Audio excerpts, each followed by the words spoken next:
hii ni habari kwa ufupi kutoka Ishizo FM Radio, ikikutangazia kutoka Ngara, Kagera, Tanzania. Msomaji wako ni mimi Edastina Tibashailwa. Waziri Kassim Majaliwa amesema serikali inaendelea na mkakati wa kufungua milango ya ujasiriamali kwa kutekeleza sera na programu mbalimbali zitakazowasaidia wananchi kuendana na soko la ajira ili kujiongezea kipato. Ametoa kauli hiyo alipoweka jiwe la msingi la ujenzi wa shule ya amali ya Makomelo iliyopo Nzega mkoani Tabora, ambayo ujenzi wake umegharimu shilingi bilioni 1.6. Wananchi waliohama katika kijiji cha Ngombo kilichokuwa ndani ya pori la akiba la Kilombero wilayani Malinyi mkoani Morogoro, ambao hawakuchukua fidia zao, wameitwa kuchukua fidia hizo. Wananchi hao wametakiwa kufika katika kata ya Biro kufanya uhakiki ili kulipwa stahiki zao. Wito huo umetolewa na mkuu wa wilaya ya Malinyi Sebastian Wariuba Machi 13, 2025, huku akiitaka mamlaka ya wanyamapori Tanzania TAWA kuvutia wanyama warudi tena katika eneo hilo.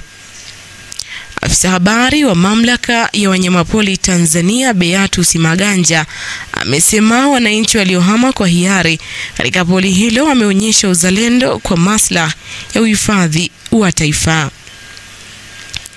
Mchakato wa kuhama kwa hiari kwa wananchi hao ulianza mwishoni mwa mwaka jana, ambapo zaidi ya shilingi bilioni 7 zilitengwa kwa ajili ya fidia. Kimataifa, Wizara ya Biashara na Ugavi ya Sudani imepiga marufuku mara moja bidhaa zote zinazoingizwa nchini humo kutoka Kenya, ikisema kuwa ni kutokana na suala la wasiwasi wa usalama wa kitaifa juu ya Kenya kuunga mkono vikosi vya RSF kwa kujaribu kuanzisha serikali mbadala. Sudani ilitangaza kuwa itachukua hatua kali dhidi ya serikali ya Kenya kwa kukaribisha vikosi vya RSF jijini Nairobi kufanya mkutano wao.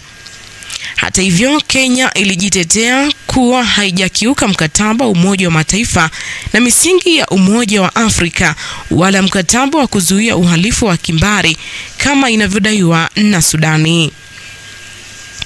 Kenya, ambayo imekosolewa kwa kuruhusu RSF, ilisema lengo lake ni kutoa fursa kwa vikosi vya RSF pamoja na mashirika ya kiraia ya Sudani katika kujadili na kutafuta njia ya kurudisha utawala wa kiraia nchini Sudani. Rais wa Russia Vladimir Putin amekubali kwa kanuni pendekezo la kusitisha mapigano nchini Ukraine kwa muda wa siku 30 lililowasilishwa na Marekani, lakini ameweka masharti kadhaa kabla ya kutekelezwa. Amesisitiza kuwa vipengele muhimu vinahitaji kujadiliwa zaidi ili kuhakikisha amani ya kudumu. Masharti yaliyotolewa na Putin ni pamoja na Ukraine kutotumia kipindi cha kusitisha mapigano kujihami upya au kupokea msaada wa kijeshi kutoka mataifa ya Magharibi.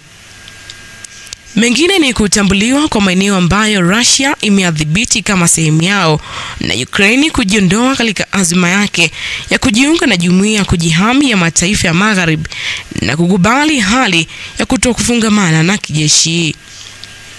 Aidha, rais wa Ukraine Volodymyr Zelensky amekosoa msimamo wa Putin, akidai kuwa ni mbinu za kucheleweshwa na kuweka vikwazo visivyokubalika kwa Ukraine.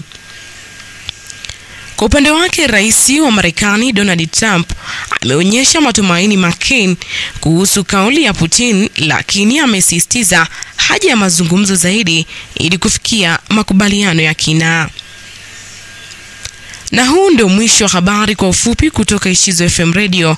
Habari kamili itakujia ifikapo saa 10 kamili jioni. Endelea kutufuatilia katika kurasa za mitandao yetu ya kijamii: Instagram Ishizo Media, Facebook Ishizo HQ na YouTube Ishizo TV News and Sports, bila kusahau tovuti yetu www.ishizomedia.co.tz. Jina langu ni Edastina Tibashailwa. Asante na kwaheri.